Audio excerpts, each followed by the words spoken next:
I got so much motherfucking design on right now. Much motherfucking design on right now.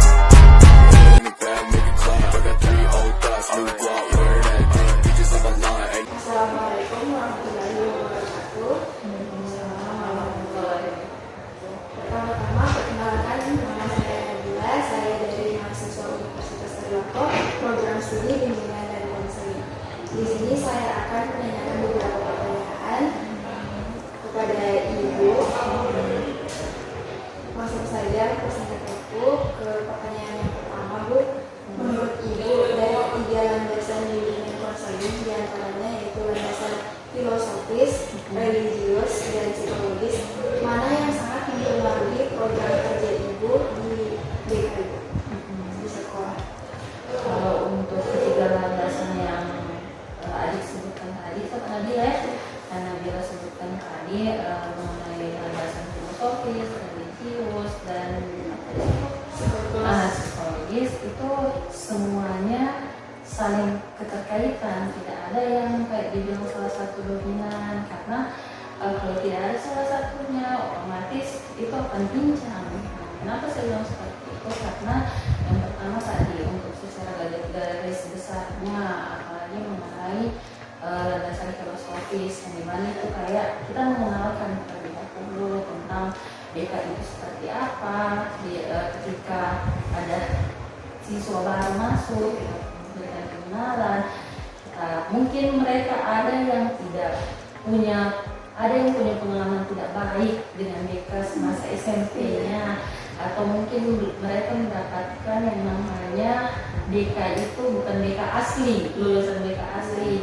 Hanya guru galak saja yang dicomot, terus dijadikan guru BK supaya untuk menakut-nakuti anak-anak, yang sampai dilabeli BK itu polisi sekolah, hakimnya sekolah, seperti itu. Jadi kita di situ memperkenalkan sama anak-anak bahwa BK ini seperti ini loh. BK itu bukan hanya tempat untuk siswa yang bermasalah saja, tapi kalian juga bisa datang kemari untuk curhat. Curhat itu bukan dalam hal ketika kalian ada masalah tadi. Sebenarnya poinnya untuk mencari solusi dari permasalahan, tapi bukan hanya sekedar ketika ada pelanggaran saja, bukan.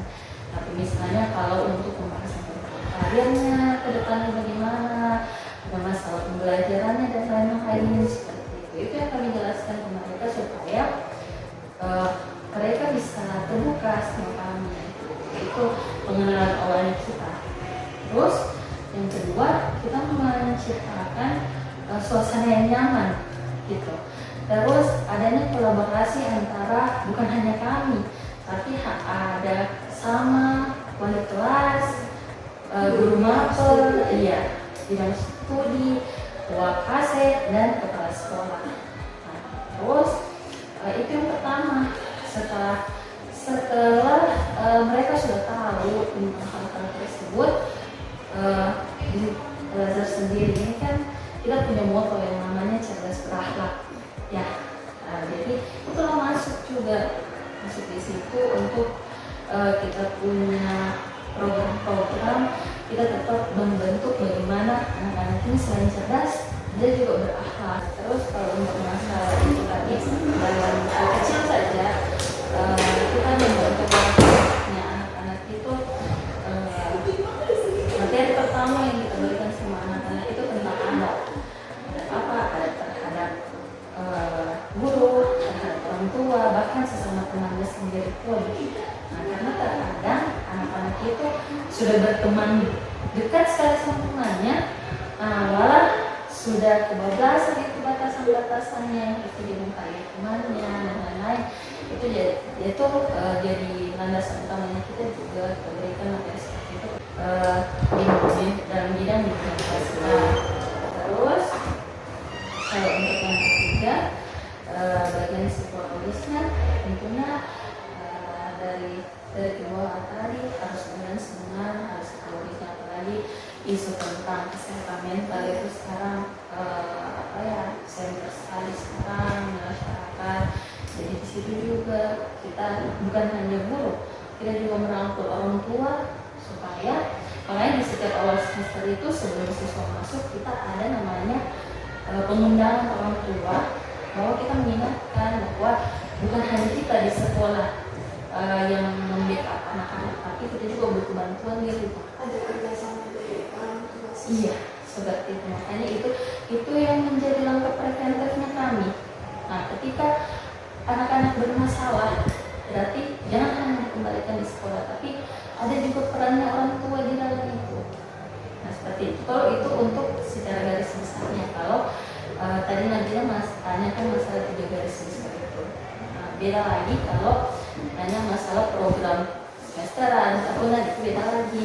Nah, setelah masuk, anak-anak itu kan kita berikan AKPD, analisis kebutuhan kebutuhan peserta didik. Nah, jadi di situ kita bisa membedakan ini setiap individu ini punya masalah-masalah apa sih. Nah, dari situ baru kita plot-plotkan, oh di bulan ini kita harus berikan materi ini, dan setiap kelas itu pasti gitu. Baik, pertanyaan kedua, berdasarkan pertanyaan saya yang pertama tadi Bu, dari ketiga landasan tadi, mana landasan yang telah Ibu gunakan atau akan digunakan dalam program BK yang telah Ibu rancang? Salah sudah terjawab, sudah terjawab. Berarti sudah digunakan semua. Iya.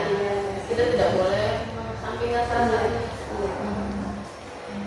Baik, pertanyaan ketiga, berdasarkan pemahaman Ibu, apakah landasan filosofis, religius, dan psikologis sudah atau pernah didiskusikan pada kegiatan perhimpunan guru bidang bimbingan konseling atau NBBK?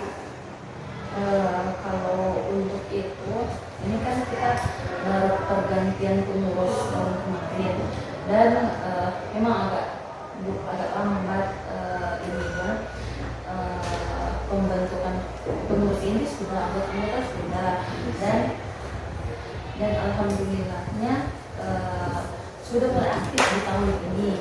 Nah, kita kan sekarang lagi peralihan kurikulum ini, peralihan kurikulum dari K13 ke kurikulum Merdeka. Nah, jadi itu yang dibutuhkan ketika awal semester kan perihal pemecahan karirnya anak-anak ini. Nah, jadi kita masih fokus untuk pembedahan perihal materi tentang karirnya siswa. Dan kemarin pertemuan bulan kemarin kita baru fokus pada aplikasi yang akan digunakan pada semester selanjutnya ketika ada penerimaan mahasiswa baru untuk dipakai, diplot-plotkan kepada anak-anak ini. Kok bidang karir mau kemana? Kok akan dibahas mana nanti? Ini pertanyaan terakhir, tapi kayaknya pertanyaan ini apakah dari ketiga landasan tersebut sudah tercantum pada program kita yang ada di sekolah ini? Iya, alhamdulillah sudah. Iya, karena dari MDBK sendiri kan kita dikasihkan AKPD, dan di situ semua sudah tercantum apa yang dibutuhkan oleh siswa, terkhusus pada bidang-bidang